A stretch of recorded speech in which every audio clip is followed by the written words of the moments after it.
एक ब्रेकिंग बातमी समोर येते। अविनाश जाधव यांनी ठाणे महापालिकेवर धडक दिलेली आहे। मतदार याद्यांमध्ये घोळ झाल्याचा आरोप करत त्यांनी थेट महापालिकेवर धडक दिलेली आहे।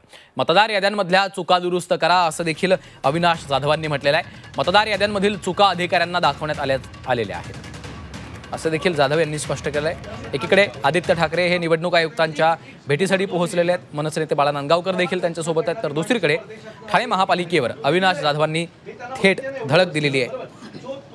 एखादी गोष्ट टाकतात मी बघा मी तुम्हाला जीआर दाखवतो।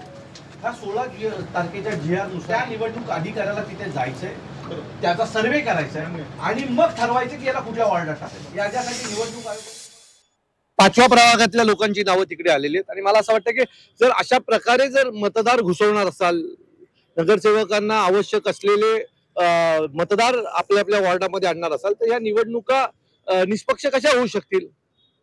आम्ही अनेक झोल झालेत, ते आता निवडणूक अधिकाऱ्यांना दाखवलेले आहेत, तेही निशब्द होते, त्यांनाही काही उत्तरं त्यांच्याकडे नव्हती। सो मला असं वाटतं की जर अशा प्रकारे निवडणुका झाल्या तर त्या जिंकणं कठीण होऊन जाईल। जोपर्यंत निवडणूक याद्या साफ होत नाहीत, त्यातल्या ज्या काही कन्फ्युजन आहेत ते दूर होत नाहीत, तोपर्यंत निवडणुका झाल्या नाही पाहिजेत।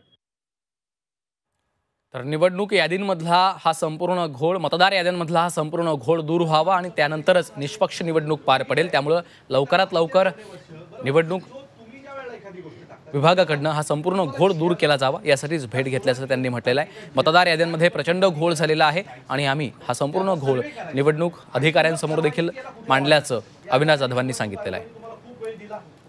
आम्हाला तुम्ही 7च दिवस दिले, त्यातले 2 दिवस आम्हाला याद्या मिळाल्या नाही।